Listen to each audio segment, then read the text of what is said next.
There are no shortcuts. There is no magic pill. There is no magic bean. It's really about, are you willing to roll your sleeves up, get your hands dirtier than the person next to you, and really go for what you want in life? It's really that simple. Is your business struggling right now? You might think that it's because you don't have enough sales, but the reality is it's because you don't have the attention of the marketplace. This is attention equals dollars. You deserve more. Your business deserves more. And I'm here to teach you everything that I know on how to get the attention that you need and to turn that attention into dollars.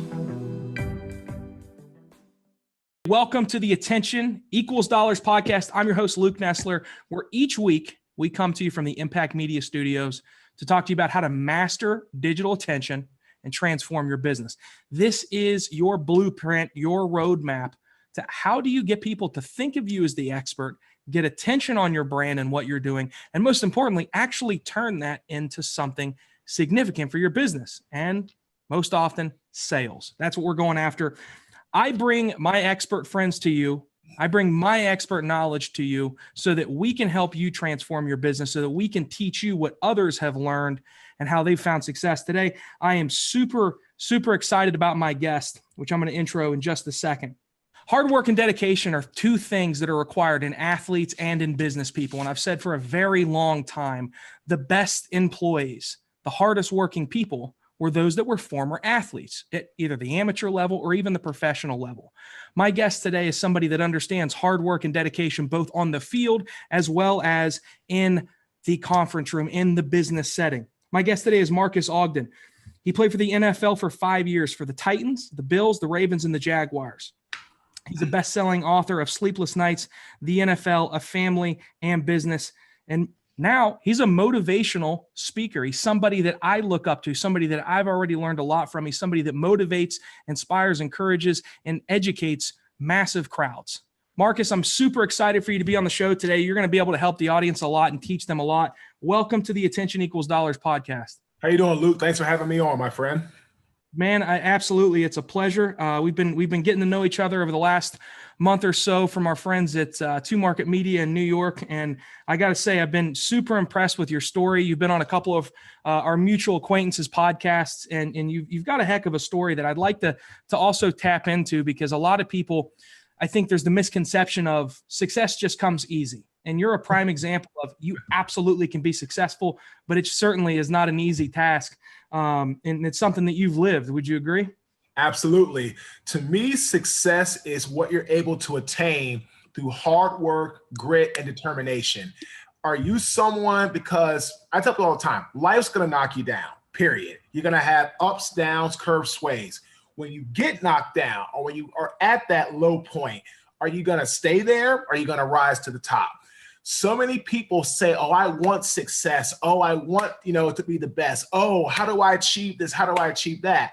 Well, in reality, what I'm thinking you're asking is, what are the shortcuts to get there? And there are no shortcuts. There is no magic pill. There is no magic bean. It's really about, are you willing to roll your sleeves up, get your hands dirtier than the person next to you, and really go for what you want in life? It's really that simple. But it's Absolutely. So hard to live because, like you say, Luke, nobody wants to work for a living anymore. Right. There's so many gurus out there that teach the get rich quick scheme, that this is the secret to your success. And one of the things that I love about you is knowing that you don't buy into any of that, because getting to the NFL, there is no secret sauce. There is no get rich quick scheme in that. From Pop Warner to middle school to high school to college athletics, there is no secret to an easy path on there. Talk about what you learned from the field and your journey as an athlete, as a professional athlete. And the NFL, everybody says it stands for not for long, but you had a 5-year career.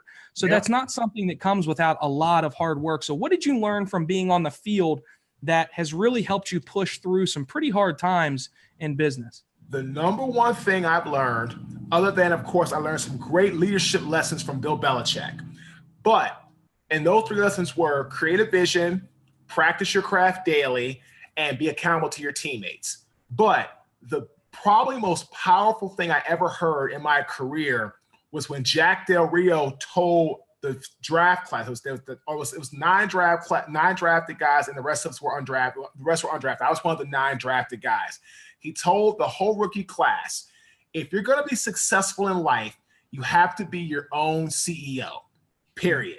You have to do things to raise your stock, come to work on time, stay late, work hard in the field, get a veteran to work with you on your craft, partner up with somebody, get beat in practice and learn how to get better so you don't get beat in the game.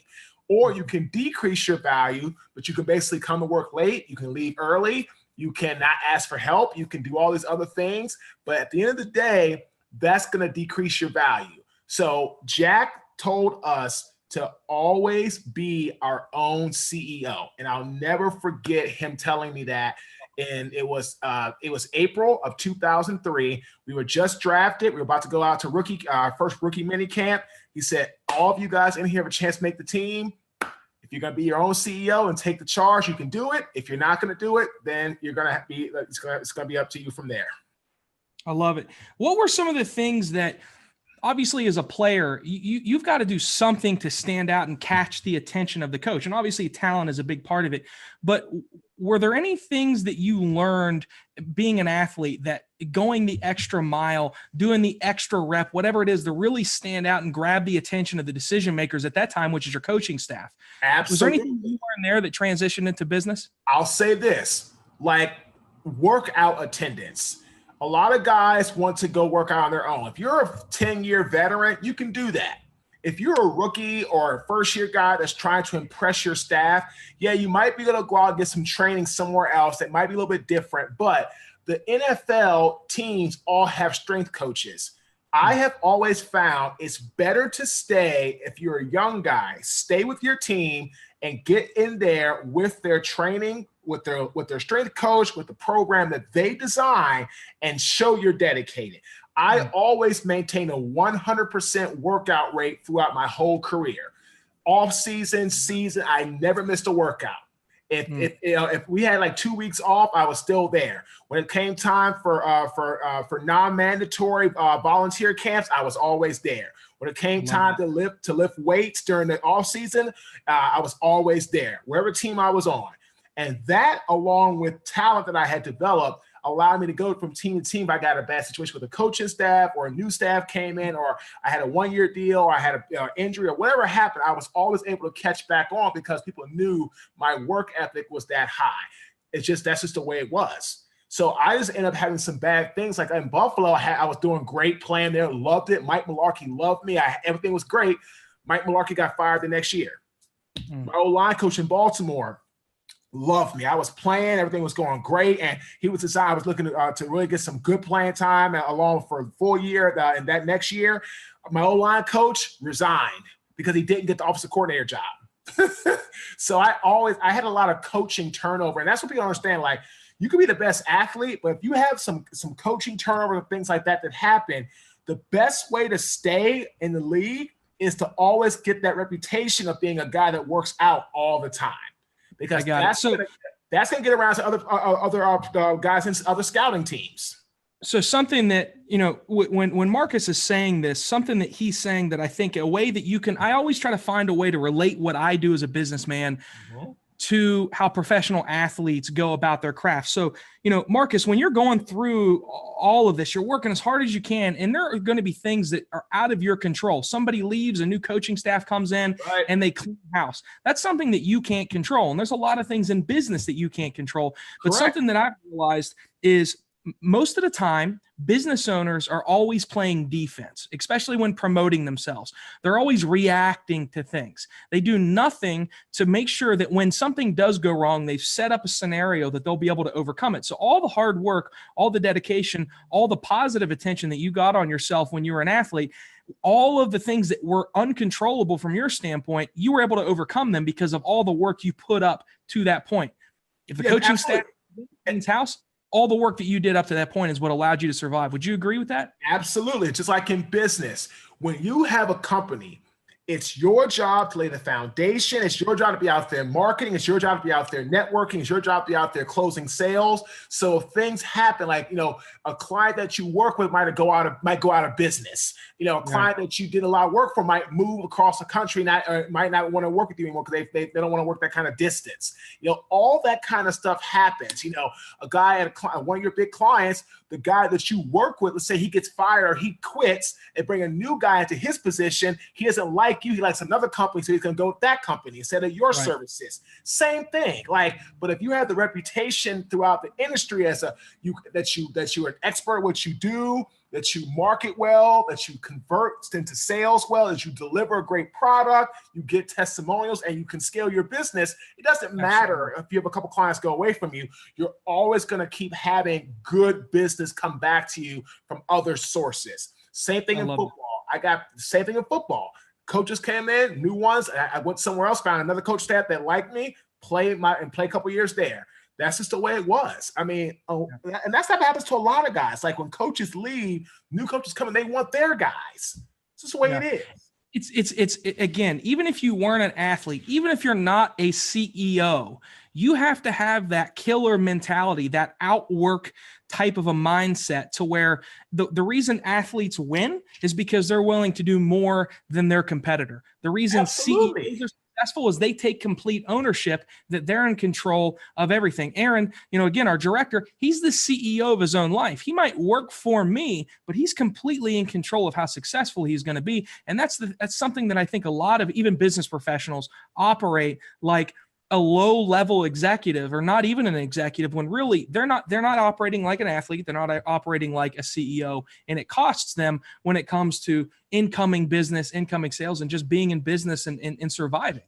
Absolutely, because you're relying on someone else to do what you should be doing. And when you're not doing the dirty work yourself, when you're not going, it's like me, before I got this podcast, met a company called Strategic Veteran Initiative, something SVI, something like that. The lady asked me, was I a veteran? I said, no, both my grandfathers served in World War II, uncle in Vietnam. I support veterans. She said, oh, that's great. Tell me more about it. So I told a little bit more about my story. I said, you guys ever need a speaker? She said, absolutely, we need speakers. So she said, let's set up a call. We're talking next Tuesday. When someone reaches out to me like that, I've learned to kind of feel them out. And I've been doing this long enough through doing it myself, being in the trenches, to know if someone wants to talk to me about speaking or what's looking to waste my time. So I've learned to evaluate. But when people, but here's the thing: whatever you do in life, people buy you.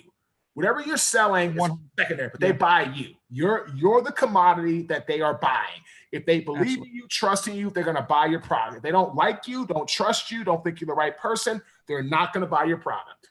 Let's dive into that deeper. So because I say the exact same thing. Everything that anybody sells can be bought from somebody else. If you sell insurance, I can get it from somebody else. We sell marketing, you can get that from anybody. The reason people hire us, the reason people are going to hire you, is because they resonate with you. So if you're doing a great job of it, your business is going to grow. If you're not doing a good job of promoting yourself, positioning yourself as the authority, getting attention on your personal brand, that's where you're going to fail. And that's really what this podcast is about, is how do you get attention and then capitalize on that? So, and you just alluded to it. So now, NFL, you decided it's time for the next chapter of my life. You went through some ups and downs with a construction business. Yep. Let's talk about where you're at now. So you're helping people not make the mistakes that maybe you made, helping people find massive success, motivating, educating, and empowering people. How are you getting attention on Marques Ogden, and separating yourself from all the other people out there? Because just like marketing experts, there are a ton of motivational speakers, but the majority of them haven't been through a journey like you have. So how are you telling that story and getting that out there? And there's that right there, Luke. That is how I stand out. I am not a leadership expert. I'm not a professional development expert.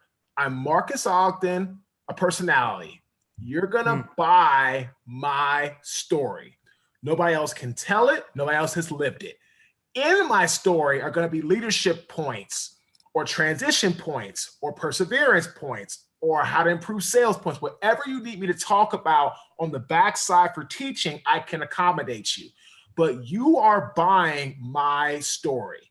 If I love it. you want to have an audience get inspired and educated through a masterful presentation that's visual, eye-catching, and has great teaching points, I'm your guy. Once I started to position myself here recently as that has helped my business tenfold. Because again, there's so many leadership experts, there's so many professional development experts. There's only one you. I love that. So what are some ways specifically that you're, when I think of NFL player, I think of, man, they're going to have a huge ego because they're the alpha males. They're going to be intimidating. That some of them might even be mean.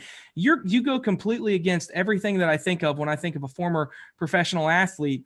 You're kind, you're a likable guy, but at the same time, you're a powerhouse that when somebody sees, they're like, wow, like that, man, that guy's impressive, but you're not so scary and intimidating that people can't approach you. So that's what I've gotten from the content you put out. What are some ways that you put content out there and tell your story so that people really get you, where you've been, the struggles you've overcome, and the type of person that you are? Do you have anything that you resonate with? Yeah, I mean, I resonate with anybody who's had a struggle, which is pretty much everybody. And yes, I'm 6'6". Yes, I'm 290 pounds, and I work out all the time. But I learned from birth, really, to respect everybody, but especially women. I learned about how to treat them, how to talk to them, call them ma'am, thank you very much. And that, my friend, has been the real magic bean, if there really is one, to my success. It's just being nice. Yeah. You don't have to be an asshole, because football is not your life. It's a job. It's a way to make money. So once you realize that everybody else around you is a human being, and everybody else around you you're not better or worse than anybody else, you start to understand that and you live that way. So when I talk if it's a CEO, a janitor, it doesn't matter, because I've been a janitor myself. I will talk to everybody the same way. Approachable, nice, say thank you very much for your time, very engaging, and also I'm a very good listener. When people are talking, I want them to tell me how I can help them. Because if they're talking and I'm not listening, I'm doing them an injustice. And I'm a big person on how the character, on the character, on the characteristics of having character equality, equality, and having from where you're talking about, personality. You have your character ethics and you have your personality ethics. Character ethics are things like strength, humility, modesty, justice, courage, patience. That is character ethics. Personality ethics, deceit, injustice, impatience, rage. People spend their whole lives trying to live in the personality trait of trying to prove to other people they belong, or that fake it till you make it, get rich quick scheme. That's not life. That's not going to lead you anywhere. Absolutely. Build on your character ethics. Build on how can you be a better you. When I lose a job, I'm like, you know what? Hey, man, I get it. Thanks for the feedback. And I move on.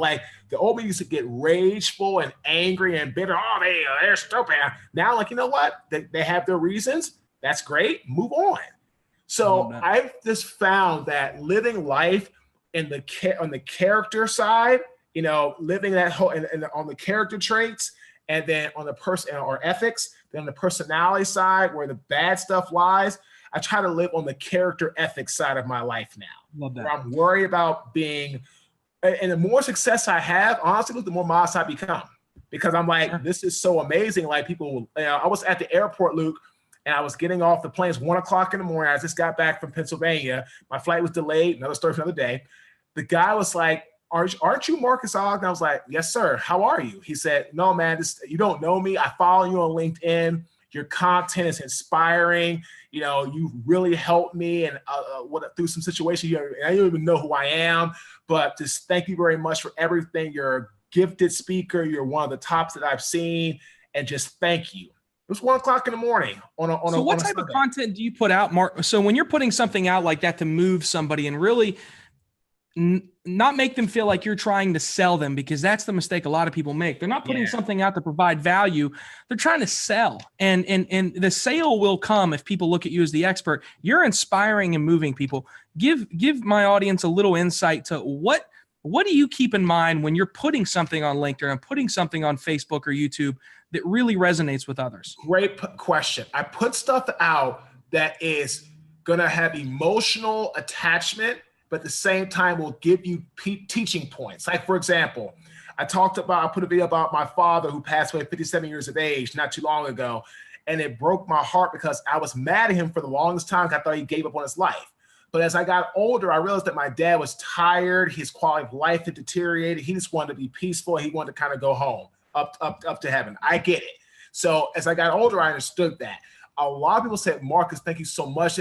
My father passed away like a month ago. I'm going through a tough time. I'm relatable. And when I talk, I'm not selling you on me. I'm just trying to move you with education or points from my life that could help you. Like I did a video talking about trust.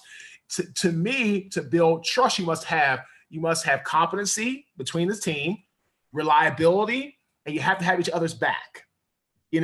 So when you're talking about content like that, or things about how, like, you have to create psychologically safe environments for your employees to express themselves, to have a thriving business, things like that, Luke, go so much further than saying, hey, hello, I'm Marques Ogden. I'm a public speaker, and I could speak for your company, and hire me for leadership. No, like it's the wrong approach. Like people are gonna buy the story.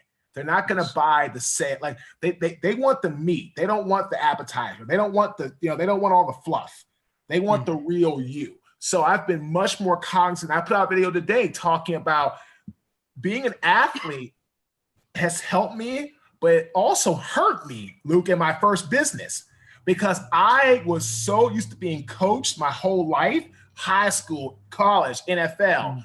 When I got out of the NFL to start my own company, I could finally call my own shots. And I started living an ego-driven business in my first venture, and I fell flat on my ass. So there's are good points and bad points. So I'm just telling people again, when you're an athlete, yes, there's a lot of things that are good, but just be cognizant if you are a owner of a company. Don't let your ego get in the way of trying to run a business, because the ego got in my way, Luke, and it cost me everything back in 2013.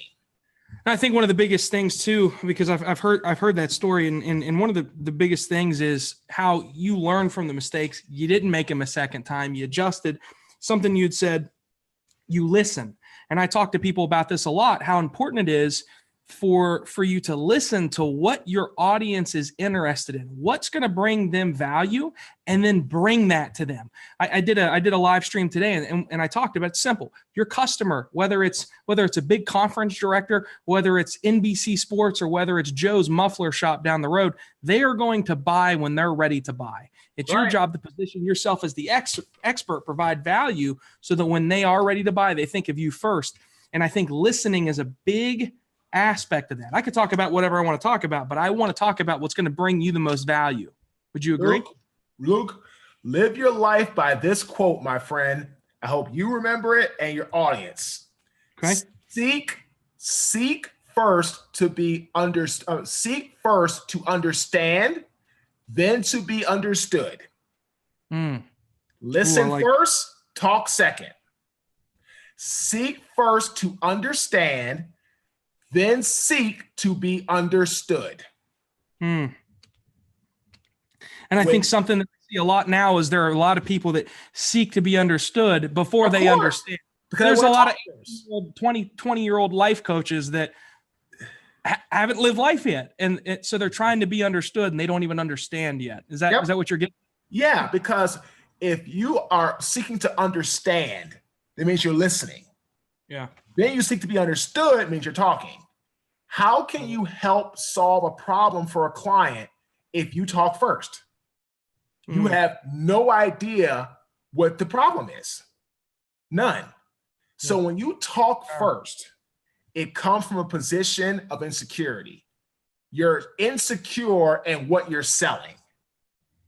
And that is going to get you nowhere.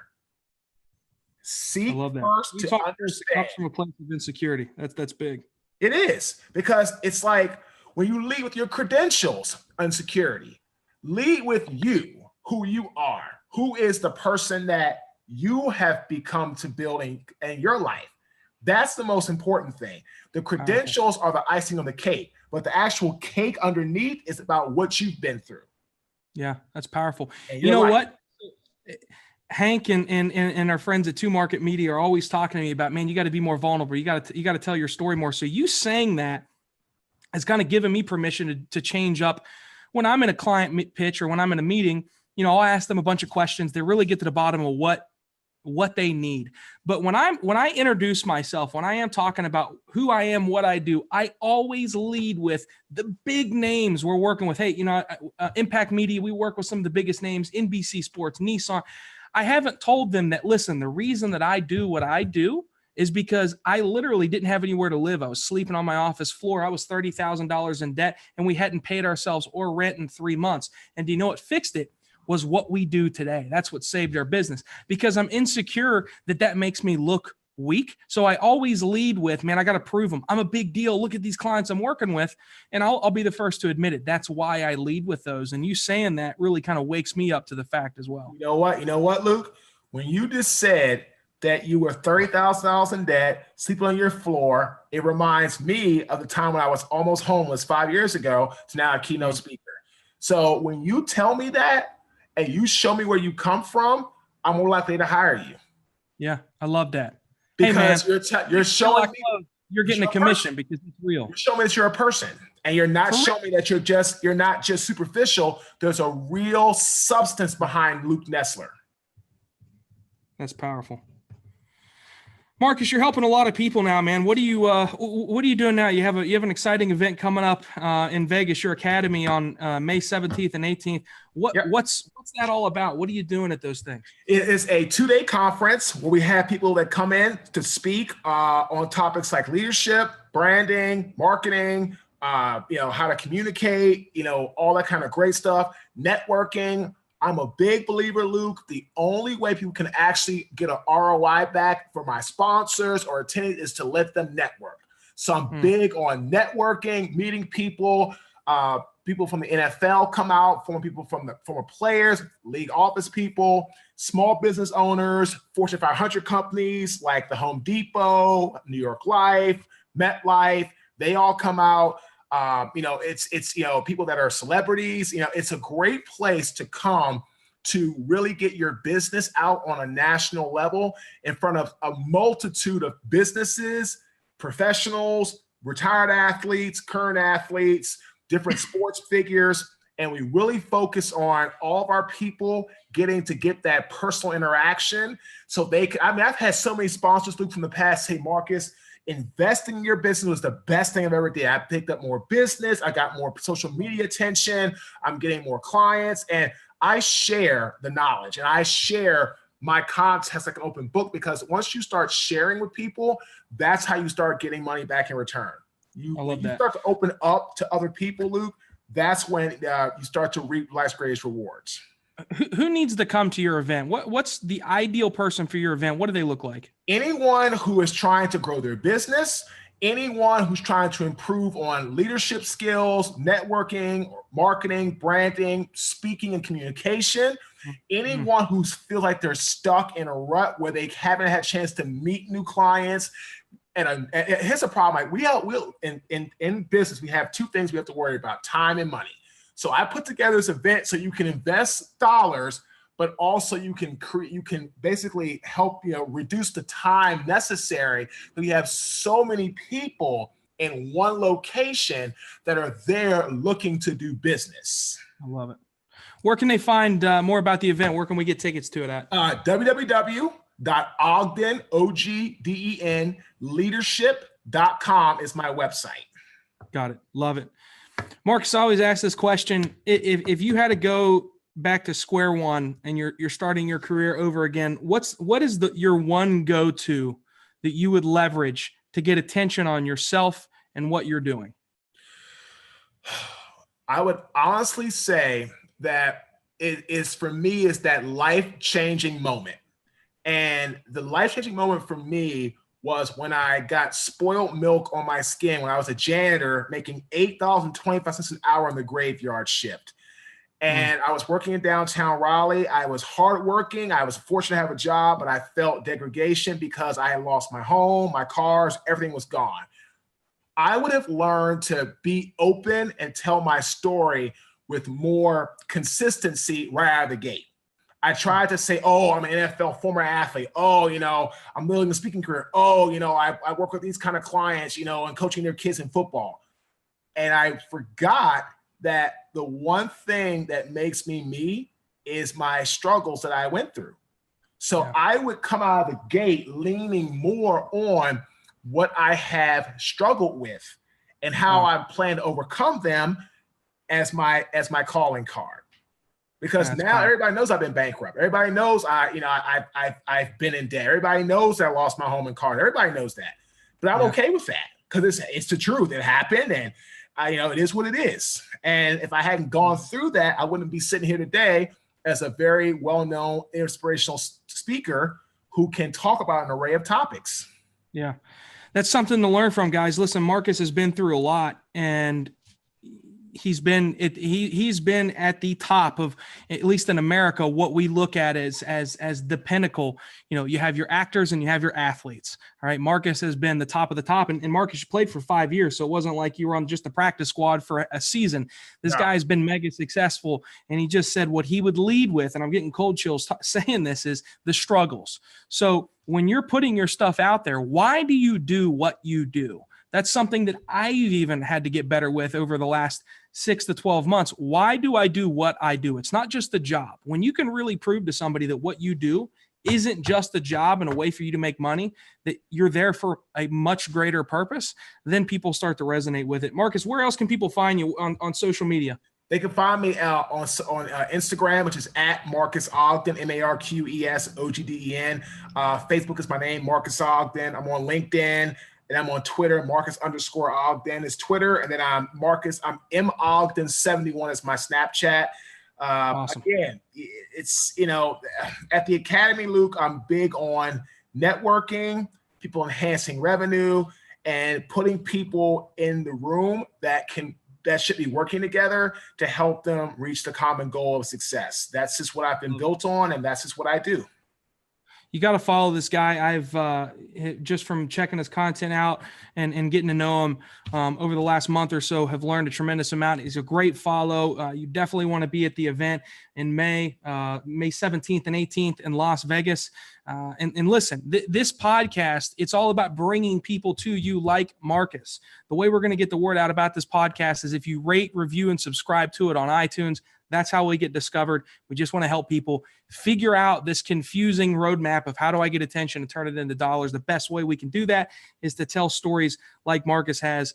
Also, you can watch us live on Facebook by searching Luke Nessler and subscribing to the Facebook page, as well as YouTube and subscribing to that. Marques, man, I'm looking forward to doing some stuff with you. And we will definitely be seeing more of you here in the future, man. Sounds like a plan to me. I look forward to it. Thanks, Marques. We'll talk soon. Thanks for being here. Sounds good.